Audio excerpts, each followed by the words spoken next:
Welcome the students of BSc agriculture part second.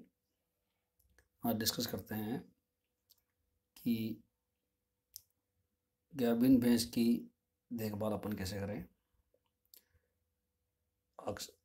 आजकल भैंस पालने का प्रचलन ज़्यादा चल रहा है और भैंसों का दूध गाढ़ा होने से 60 रुपये से लेकर के 65 रुपये तक बिक रहा है। डेयरी वाले भी दूध को फैट परसेंटेज के आधार पर लेते हैं। ऐसे में भैंसों का प्रचलन शहरी इलाके में विशेष रूप से ज़्यादा बढ़ गया है। सामने दूध निकाल के लाते हैं। तो भैंस पालने में भी जैसे अभी आपको कोरोना काल चल रहा है, तो ऐसे में आप घर पे थोड़ा सा ध्यान रखें, क्योंकि बीमारी फैलने पर आपका बाहर निकलना, इधर उधर घूमना और पशुपालक को दिखाने जाने में दिक्कत आती है। इसलिए पशुपालक जो वेटनरी डॉक्टर है वो आने जाने में इससे परेशानी है, इसलिए थोड़ा सा ध्यान रख के आप भैंस की देखभाल कर सकते हैं। एक तो क्या, भैंस जो है 12 से अपने 14 महीने तक यानी 1 साल के अंदर ब्याह जानी चाहिए। वो लगभग करीबन 10 महीने तक दूध देनी चाहिए। लेकिन अपन देखभाल नहीं कर पाते तो देखने में आया है कि 14 से 16 महीने का अंतर हो जाता है एक ब्यात से दूसरे ब्यात के बीच। इसलिए अगर थोड़ा ध्यान रखें तो ये इस ब्यात के अंतर को आप कम कर सकते हैं, यानी 1 साल के अंदर अंदर भैंस ब्याह जाए।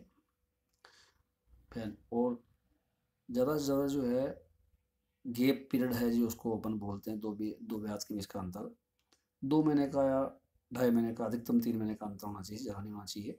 ये मैनेजमेंट पर डिपेंड करता है। अगर आप ढंग से मैनेजमेंट करेंगे तो सब काम सही टाइम पे इसकी भैंस की हीट को पहचान के, और टीजर बुल है गाँव गाँव में जैसे अक्सर एक भैंसा रखते हैं, उससे पहचान करके आप कैबिन करा सकते हैं।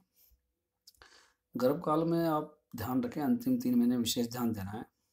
लास्ट के दिनों में दूध निकालना बंद करना है, क्योंकि जो एनर्जी है वो दूध बनने में प्लस गर्भ के पोषण में, गर्भ के विकास में भी आवश्यक होती है। इसलिए आपको ध्यान देना चाहिए कि गर्भावस्था के आखिरी 3 महीनों में उसका आहार ऊर्जायुक्त दाना देवें, बच्चे का विशेष पोषण मिल सके। इसलिए इस बात का ध्यान रखें कि पशु को पानी वगैरह की कमी ना हो, दूध भी सुखाना चाहिए। इस बात की भैंस को लास्ट के दिनों में, आखिरी दिनों में दौड़ाना नहीं चाहिए, इधर भगाना नहीं चाहिए, स्लोप वाली जगह पर नहीं ले जाना चाहिए, फिसल नहीं जाए इसलिए फर्श पे घास फूस वगैरह रखें।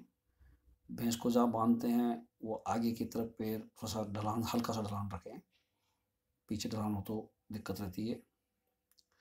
और गर्मी का मौसम है तो उसको 2-3 बार ज़रूर भैंस को नहलाएं। और साथ ही साथ ध्यान रखें कि आखिर के दिनों में तालाब वगैरह में लेटने नहीं जाए भैंस, और उसका जहाँ तक हो सके लास्ट के दिनों में कमरा भी उसका, बयाने का जगह भी अलग रखें।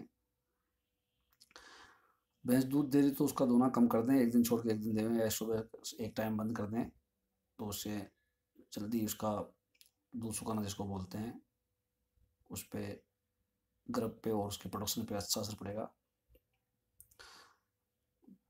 जो उसके लास्ट के दिनों में 2 से 3 किलोग्राम दाना अवश्य दें उसको रोजाना। उसको ध्यान रखें कि कब्ज वगैरह की शिकायत ना हो। चोकर, अलसी का तेल, हरा चारा, नमक वगैरह देते रहें।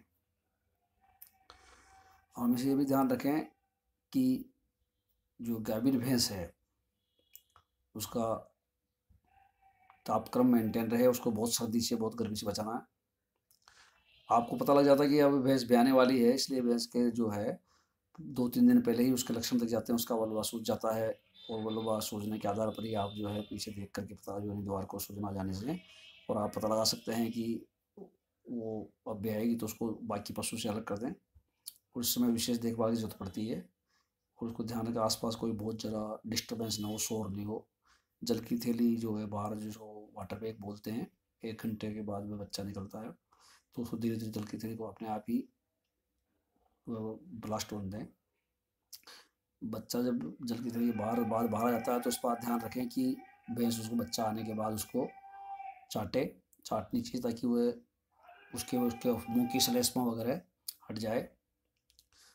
प्रसव के बाद जो उसकी प्लेजेंटा जड़ उसको बोलते हैं, जेर गिर जाए, इस बात का ध्यान रखें। उसको ज़बरदस्ती नहीं करना चाहिए, अपने आप ही 6 से 8 घंटे में गिर जाती है, ज़्यादा टाइम लगता है अगर, तो फिर इस केस में वेटरनरी डॉक्टर को फ़ोन करके बुलाएं। प्रसव के बाद जो है जननांग है उसको आप पोटेशियम परमैंगनेट डाल के पानी से धो दें, या नीम की पत्ती उबाल के उससे भी धो सकते हैं। भैंस के बाद एक दो दिन तक लगातार गुड़ का शरबत, गुड़ का दलिया और जो का दलिया उसको भी खिलाएं, उससे ठीक रहता है, टेम्परेचर मेंटेन रहता है। और साथ साथ में उसको दूध में जो है थोड़ा चूरी वगैरह डाल सकते हैं। 15-20 दिन बाद में दूध में आप उसको दाना का आहार की मात्रा बढ़ा सकते हैं। जब प्रसव हो जाए उसके बाद ध्यान रखें कि जो भी बछड़ा या बछिया जो भी हुई है उसको साफ सुथरा रखें, और भैंस को भी जो है साफ सफाई का और ध्यान रखें, उसके जन्नांग नॉर्मल कंडीशन में आ जाएं, इस बात का ध्यान रखें। वरना बच्चेदानी वगैरह में इसमें इन्फेक्शन नहीं हो। आप अपनी तरफ से अनुभवहीन आदमी द्वारा किसी को इलाज नहीं करना चाहिए, वेटरनरी डॉक्टर के द्वारा ही करना चाहिए अगर वो एबनॉर्मल तो। अदरवाइज जो है उसका विशेष रूप से ध्यान रखते हुए आप साफ सफाई का और आहार का ध्यान रखेंगे, अच्छा मैनेजमेंट रखेंगे, तो स्वतः ही आपका आराम से भैंस का किसी प्रकार की कोई दिक्कत नहीं आएगी। Thank you very much.